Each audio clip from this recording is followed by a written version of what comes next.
Hello everyone and welcome to our channel. तो last video में हमने numpy में एरे इनिशियलाइजेशन, स्लाइसिंग, इंडेक्सिंग और वैल्यूज चेंज करना वगैरह और भी बहुत कुछ देखा था। तो इस वीडियो में हम उसके आगे कुछ चीज़ें जैसे कि उसके मेथड्स ऑफ फंक्शंस वगैरह देखने वाले हैं। तो चलिए शुरू करते हैं। तो लास्ट वीडियो में हमने एक फ़ाइल बनाई थी numpy नाम की, जिसमें हमने बहुत कुछ किया था। इस बार हम एक नई फाइल बना लेते हैं और इसका मैं नाम दे देता हूँ numpy2। तो इसका मैं नाम दे दिया numpy2। तो हमें सबसे पहले इसमें numpy को इंपोर्ट करना पड़ेगा। तो मैं इसमें कर लेता हूँ import numpy as np।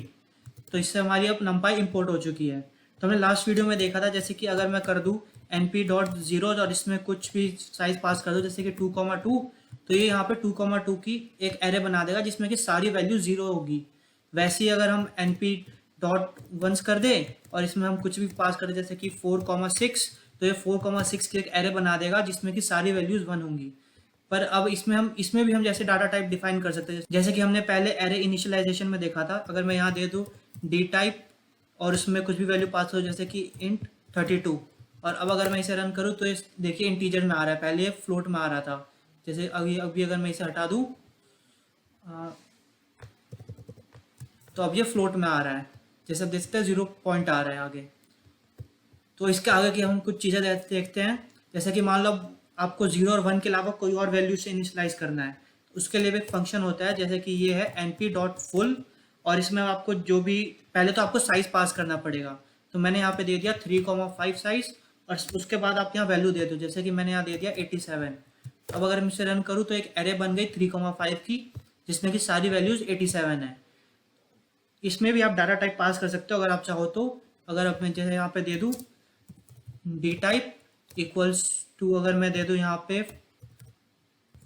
Float 32, तो अब अगर इसमें रन करूँ तो ये देखिए फ्लोट में आ रहा है, यहाँ लिखा भी आएगा D type equals to float 32।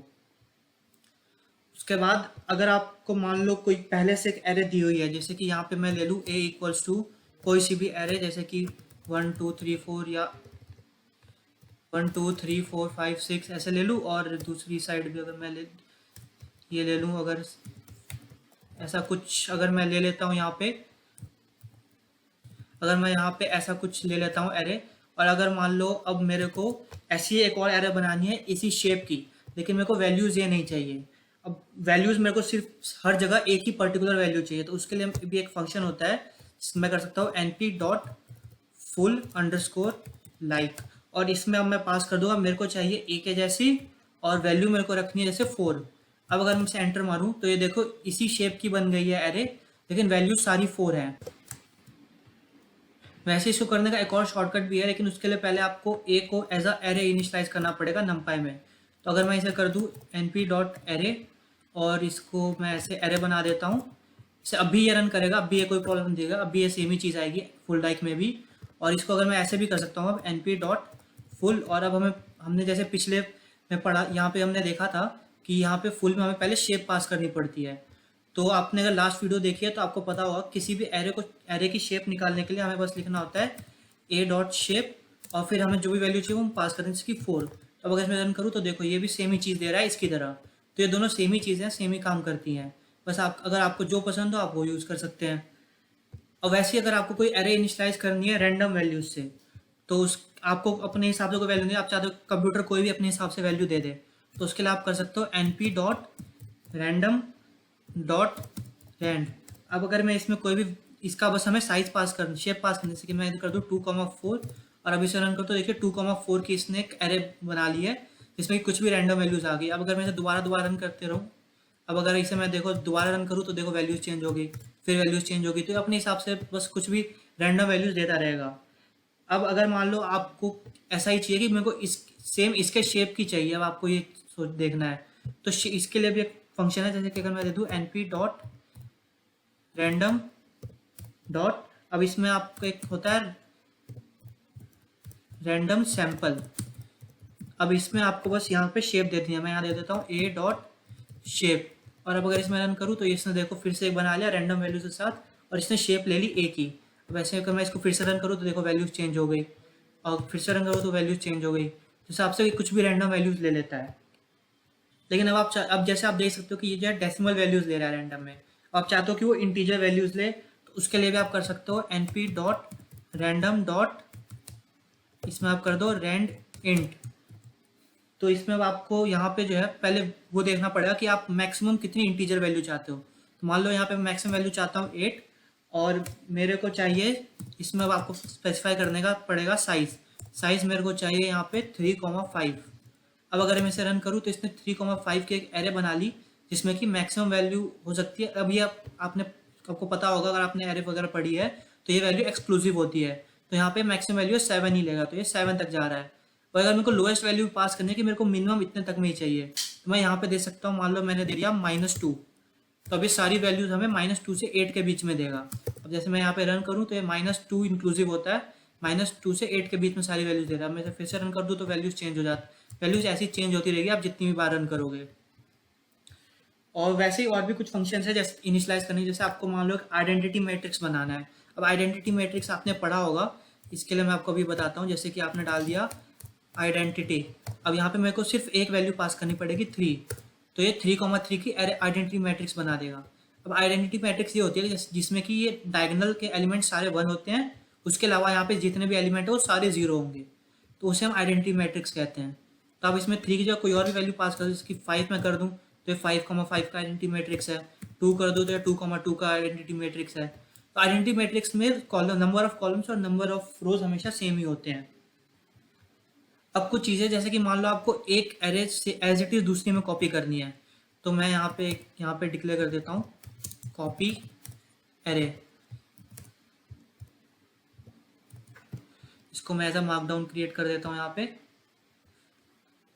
और चलिए ये हो गया कॉपी एरे। अब यहाँ पे आप कॉपी करते हैं, जैसे मान लो मैंने यहाँ पे वो ए बना रखी थी एरे, अब वही ए चलिए हम एक नई बना लेते हैं। एरे इक्वल्स टू मैं कुछ भी कर लेता हूँ np डॉट, अब np डॉट अगर मैं दे दूँ यहाँ पे 1, 2, 3, और अब इसमें रन करूँ तो यहाँ पे ARR हमें बन गई है। अब मेरे को एग्जैक्ट सेम एरे चाहिए मेरे को बी में भी, मैं b इक्वल्स टू ARR कर दूंगा। अब अगर मैं यहाँ पे कर दूँ कि अब मैं बी प्रिंट करूँ तो हमें बी भी जो है वो सेम वैल्यू दे रहा है, ये 1, 2, 3। अगर मैं यहाँ पे मान लो ए प्रिंट करता हूँ तो ए भी हमें, सॉरी ए नहीं था यहाँ पे ARR था, अगर मैं ARR प्रिंट कर दूँ वो भी सेम ही है 1, 2, 3। लेकिन अब अगर मान लो मैं एक चीज़ कर दूँ, मैं कर दूँ कि बी का 0th एलिमेंट जो हो जाए वो हो जाए 100, ठीक है। अब ये हमने कर दिया। अब अगर मैं यहाँ पे बी प्रिंट करूँ तो बी तो ठीक है, उसका 100 हो चुका है। लेकिन अगर अब मैं यहाँ पे ARR को प्रिंट करूँ तो आप एक चीज़ देख सकते हो कि यहाँ पे ARR का भी जो 0th एलिमेंट है वो 100 हो चुका है। तब अब तो हमें मान लो ARR तो हमें चेंज करना नहीं था, हमें सिर्फ बी चेंज करना था, लेकिन अब यहाँ पे ARR भी चेंज हो गया। तो ये एक बहुत बड़ी प्रॉब्लम है इसमें। तो इसको हम दूर करने के लिए क्या कर सकते हैं कि हम यहाँ पे एक चीज़ कर सकते हैं, ARR डॉट कॉपी फंक्शन हम ये कर सकते हैं। तो इससे क्या होगा कि ये सिर्फ वैल्यूज़ को कॉपी करेगा। अब अगर मैं यहाँ पे रन करूँ, यहाँ पहले हमें, अब अगर मैं यहाँ पे बी को रन करूँ ARR को, तो आप देख सकते हो ARR में वैल्यू चेंज नहीं हुई है, ARR में अभी भी वैल्यू 1 ही है, जबकि बी में चेंज हो चुकी है। जैसे अगर मैं यहाँ पे बी को रन करके दिखाऊँ तो बी में आप देख, यहाँ जैसे कि यहाँ अगर मैं बी को रन करके दिखाऊँ तो बी में आप देख सकते हो बी में वैल्यू चेंज हो चुकी है। तो आपने अगर पढ़ा होगा बेसिक पाइथन तो आपको पता होगा कि जब हम ये चीज़ लिखते हैं यहाँ पे A B equals to ARR, तो ये सेम ही जो वहाँ पे एक बना हुआ है वहाँ पे एरे, सेम एरे को वो बी और ARR दोनों टैग दे देता है। तो उससे क्या होता है, अगर हम एक में भी चेंज करेंगे तो दोनों में चेंज हो जाएगा। वो दूसरी नए लोकेशन में नया एरे नहीं बना रहा है, वो उसी एरे को दे रहा है दोनों टैग। और वही अगर मैं ये लगा दूँ तो उससे क्या होता है कि एक नई एरे बना रहा है सेम वैल्यूज़ के साथ। तो दोनों में बहुत बड़ा फ़र्क है। अब यहाँ पे थोड़ी हम एरे से रिलेटेड मैथमेटिक्स को देख लेते हैं कि हम एरे से मैथ्स वगैरह के फंक्शन इस टाइप से कैसे सॉल्व करेंगे। तो मैं यहाँ पे एक दे देता हूँ मैथमेटिक्स। तो चलिए अब मान लो एक आपके पास वैसी ही एरे हम एक और ले लेते हैं, a equals to np dot array. अब यहाँ पे हम सिंपल ही ले लेते हैं 1, 2, 3। और अगर हम मान लो आपको चाहिए a+2, आप चाहते हो कि ए के जो सारे एलिमेंट्स है वो सारे 2 से इंक्रीज कर जाए, तो आप यहाँ पे ये करके रन कर दोगे तो आप देख सकते हो ए के जितने भी एलिमेंट्स थे वो सारे 2 से इंक्रीज हो गए हैं। वैसे अगर आप कर दो a × 2 तो सारे एलिमेंट 2 टाइम्स हो जाएंगे। वैसे ही a - 2 अगर आप कर दो तो यहाँ पे सारे -2 से हो गए, या फिर अगर मैं a डिवाइडेड बाई 2, ये सारी चीज़ें मैं यहाँ पे कर सकता हूँ। इसके अलावा और भी कुछ चीज़ें हैं, जैसे कि अगर मैं चाहता हूँ कि सारे जितने भी एलिमेंट्स हैं वो उसकी पावर 2 में हो जाए, तो मैं यहाँ पे a पावर 2 अगर कर दूँ तो सारे जितने एलिमेंट्स थे वो पावर 2 में चले गए।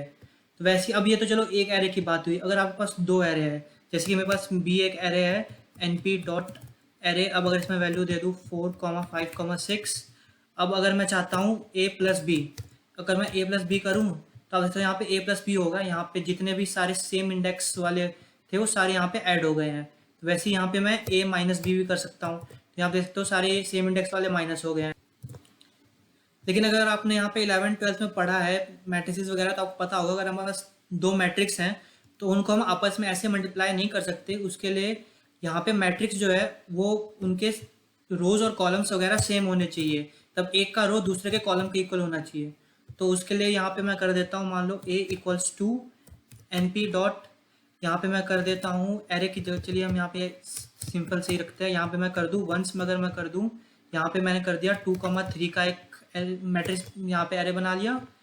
और अगर अब मैं यहाँ पे b भी एक एरे बना लूँ, मान लो यहाँ पे मैंने कर दिया b equals to np dot, यहाँ पे मैं फुल ले लेता हूँ यहाँ पे 3,2 का, और वैल्यू मैं देता हूँ मान लो 4। तो अब यहाँ पे a और b बन गया है।